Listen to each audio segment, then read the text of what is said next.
Let's start today's questions. First question is, what does Ravi Chopra committee recommend? Actually, this committee was appointed by the Supreme Court, and recommended not to construct any project or dam near Himalayan areas, as it is very sensitive zone. If any project like Chardham, which connects the four Hindu religious temples, then there will be a landslides, and as the Himalayan area is in a weak sensitive zone, there might be landslides which causes earthquakes and ultimately results in great loss of human life and as well as property. So Ravi Chopra committee recommended not to construct any projects or dams near the Himalayan areas because it is sensitive zone. And the other thing is, these Himalayan areas are young fold mountains. So now, what are sedimentary rocks? These are sedimentary rocks. So the rocks that are formed by deposition of minerals or organic particles at the earth's surface. It consists of different types of materials like fossil fuels and different types of rocks. And the last stage of this sedimentary rocks is cementing. That is, it forms a hard structure. Next question is, what is Defence Acquisition Council? It is the highest decision making body in Defence Ministry for deciding on new policies and capital acquisitions for Army, Navy, Air Force and Indian Coast Guards.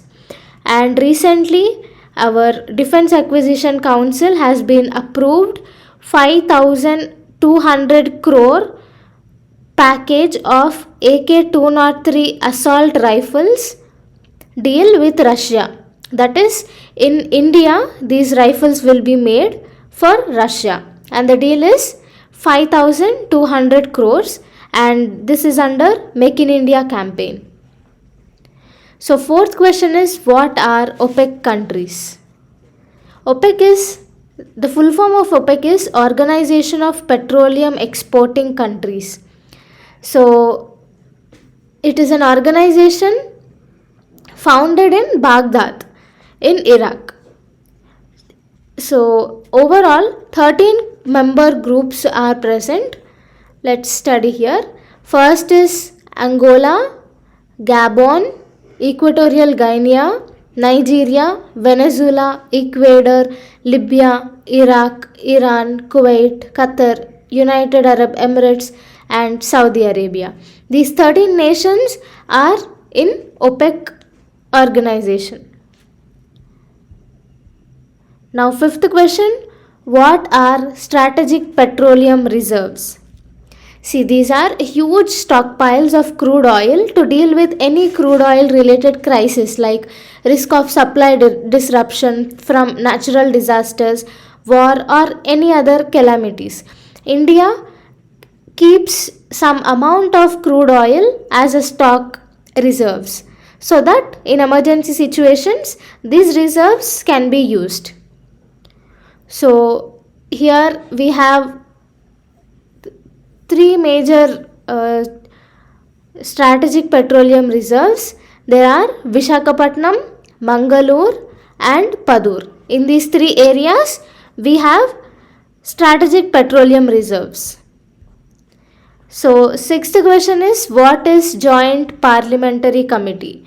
So it is a set of specific object and duration. So they are set up by motion passed in one house of the parliament and agreed in other house of the parliament. Generally these are formed to resolve some issues.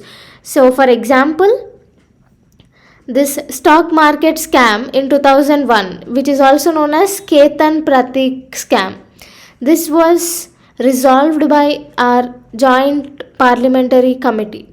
And the other example of this is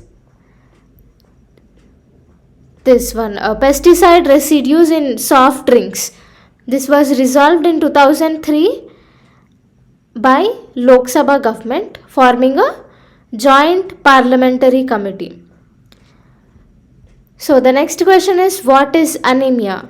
Anemia is if the red blood cells are very low in the body, then that medical condition is anemia. Now next question is, what is Aspire scheme? The full form of this Aspire scheme is a scheme for promotion of innovation, rural industries and entrepreneurship. So it is set up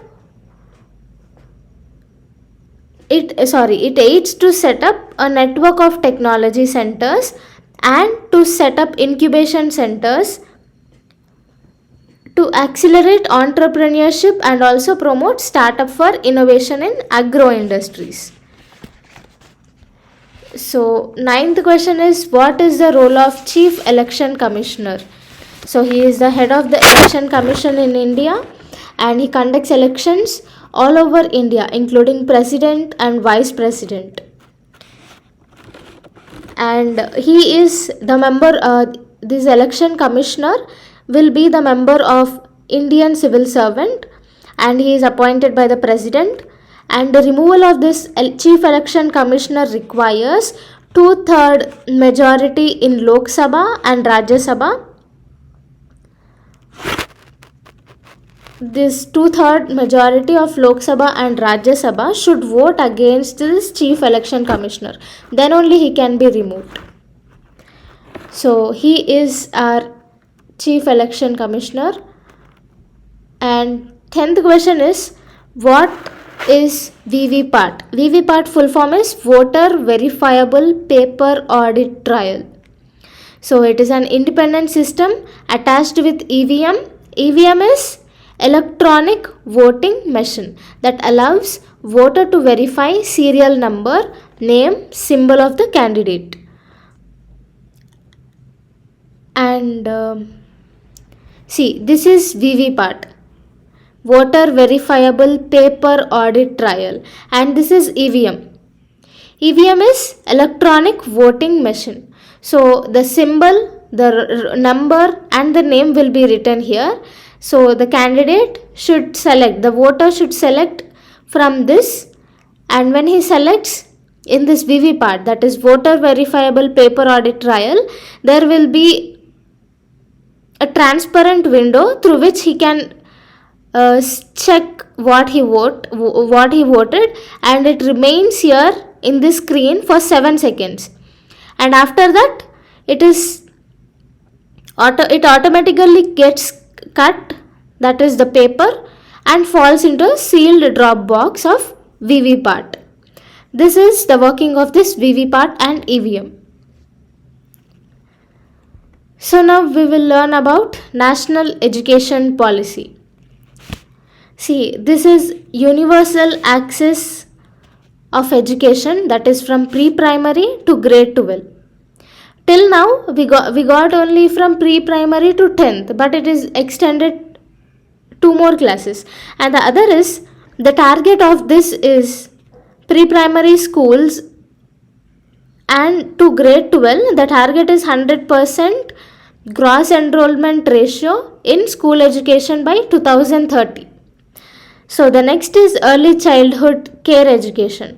This is education for all children below 3 to 6 years by the year 2025. And next, replacing 10 plus 2 with 5 plus 3 plus 3 plus 4 format. So till now we have 10 plus 2, but after the implementation of this new education policy, it will be like this: 5 plus 3 plus 3 plus 4. So after 5 years of pre-primary, students will be started to aim at enhanced skills in the new system, which is important for their employment purposes, and other skill development process where they can live independently. So now the next is National Mission on Foundational Literacy and Numeracy. This focuses exactly on language and mathematical skills. So now the other is multilingualism and power of language. See,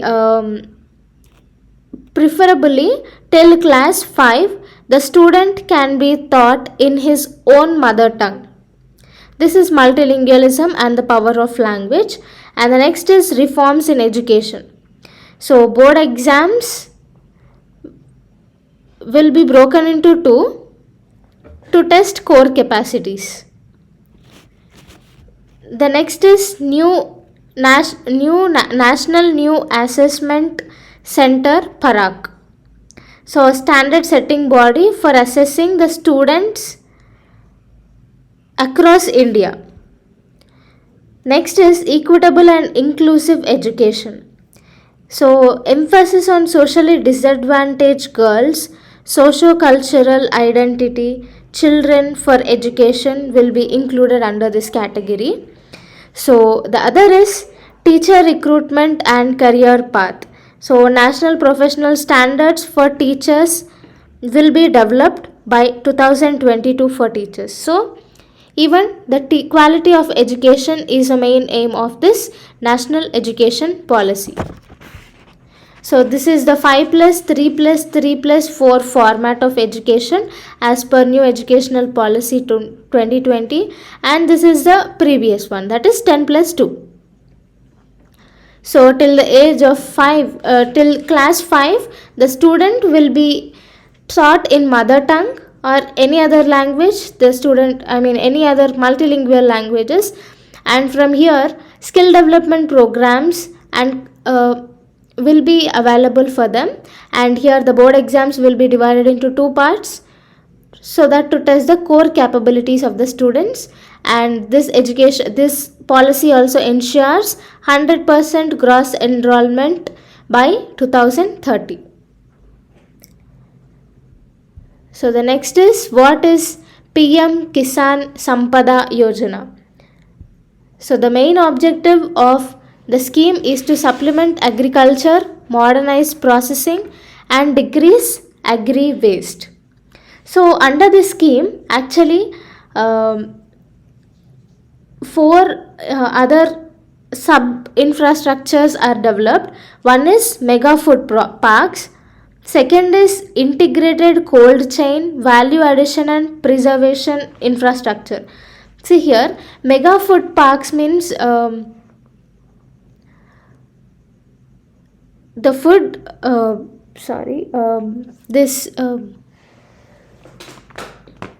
okay, second one is integrated cold chain, value addition and preservation. The fruits, vegetables and all other food processing units, food agricultural units will be stored in this integrated cold chain. And the third is creation or expansion of food processing.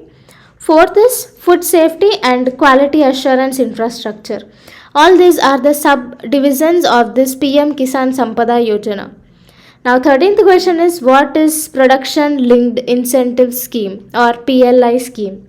So it provides incentives for large scale electronics manufacturing in India and aims to strengthen the electronics manufacturing ecosystem in the country. So this will give incentives of up to 4 to 6% on its sales, and it is launched in the year 2021 under Ministry of Electronics and Information Technology. 14th question is, what is genome sequencing? The process of studying the DNA cells or DNA behavior is known as genome sequencing. So this variant, it may be Delta virus or it may be Omicron. All these variants are distinguished by using this genome sequencing method. Even some of the vaccines for COVID are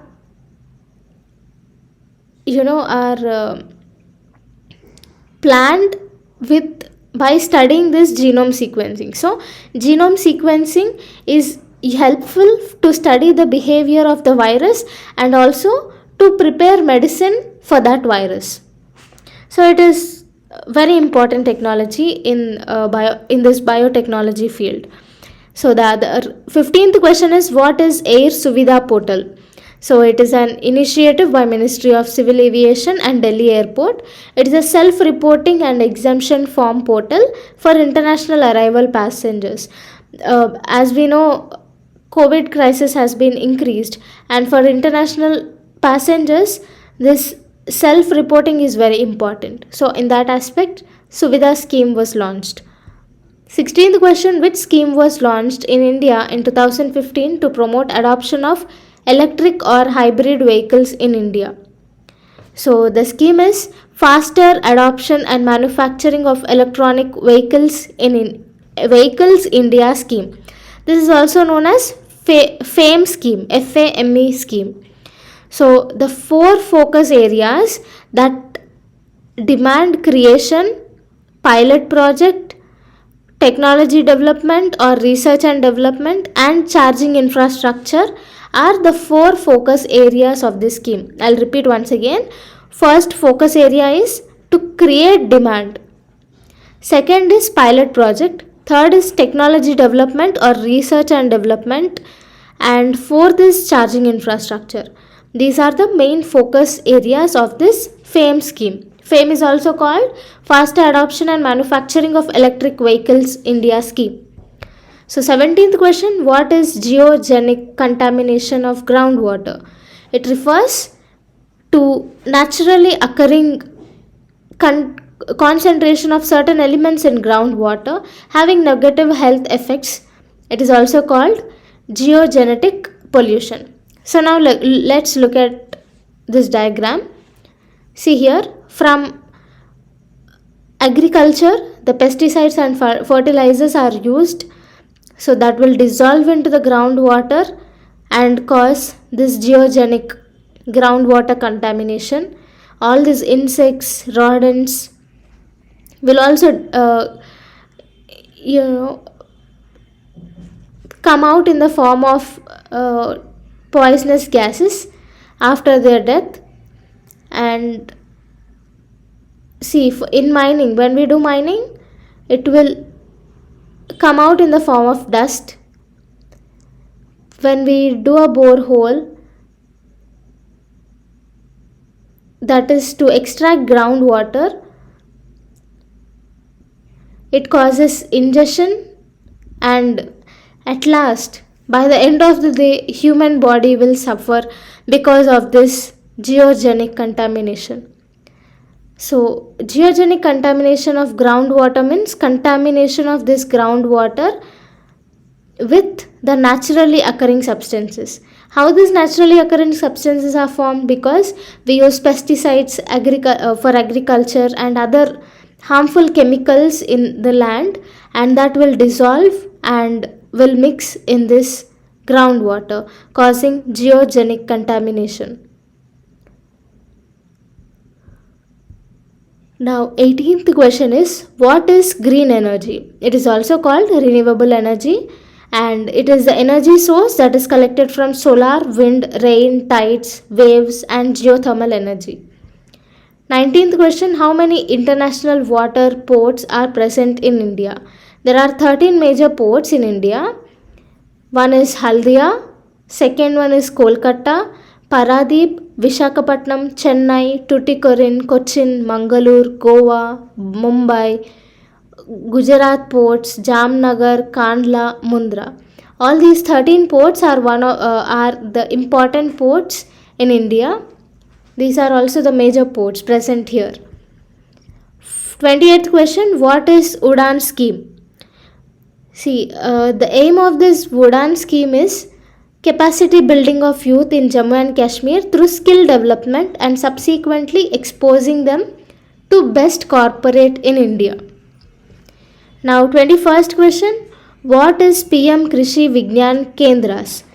It serves as a link between Indian Council of Agricultural Research and farmers. It aims to apply agricultural research in practical, localized setting. Now 22nd question, what is carbon sink? See, the forest, ocean, or any natural environment viewed in terms of its ability to absorb carbon dioxide from atmosphere, then that process is called carbon sink. absorbing carbon dioxide is called carbon sink. Now 23rd question, what is Haber-Bosch process? How Haber-Bosch process produce urea? See, this process converts hydrogen and nitrogen to ammonia, and ammonia is one of the important fertilizer that is used for agriculture. So this process made ammonia fertilizer widely available and helps in rapid increase in agricultural produce. So that is the reason Haber-Bosch process is one of the most important process to produce urea. 24th question, what is carbon sequestration? It is a process of long-term storage of carbon in plants, soil, geological formations and oceans. Now 25th question, what is SEBI? SEBI full form is Securities and Exchange Board of India. Actually, this SEBI is a statutory body. Now, what is a statutory body? It is a non-constitutional body set up by Parliament. So, it is established in the year 1992. So, it monitors and regulates the Indian capital and security market. And it has also three powers, that is quasi-judicial, quasi-executive, quasi-legislative. In quasi-judicial, the judgments related to frauds was given by this body itself. In quasi-executive, it takes the legal action against the violators. In quasi-legislative power, it protects interests of investors. So these are all the information that comes under the SEBI. Now, what is AIDS? It is acquired immunodeficiency syndrome, or we can also call it HIV, that is human immunodeficiency virus. So this HIV causes AIDS and reduces immunity power. So it can be caused by using blood products, uncleaned needles, sexual contact, or by mother to baby during pregnancy. So these are some of the causes of AIDS. Now 27th question, write a note on NABARD. So the full form of this NABARD is National Bank for Agriculture and Rural Development. It is actually the apex body for financial institution formed by Act of Parliament in the year 1982, and the main aim is to bring rural prosperity through credit and non-credit initiatives in the fields of agriculture, cottage and village industries, handicrafts and small scale industries. So now, what is narco-terrorism? It means the terrorism financed by profits from illegal drug trafficking. So in today's news, there was a statement like Afghanistan is in rise of narco-terrorist state. So let's revise once again. Narco-terrorism means terrorism financed by profits and illegal drug trafficking. And the best example for this is Afghanistan at present day. 29th question, what is National Flag Code? So it is a set of laws, practices and conventions that apply to display of the national flag of India. This basic laws for national flag is called National Flag Code. Now 30th question, how many strategic petroleum reserves are located? Now we have 3 strategic petroleum reserves, that is in Visakhapatnam, Mangalore and Padur. Now what is the strategic petroleum reserves? The reserves which are kept in stock by the government of India to use in times of natural disaster crisis or wars or any other natural calamity disturbances. So for that reason, strategic petroleum reserves are kept in India, and in three locations we have these petroleum reserves, and those 3 locations are Visakhapatnam, Mangalore and Padur.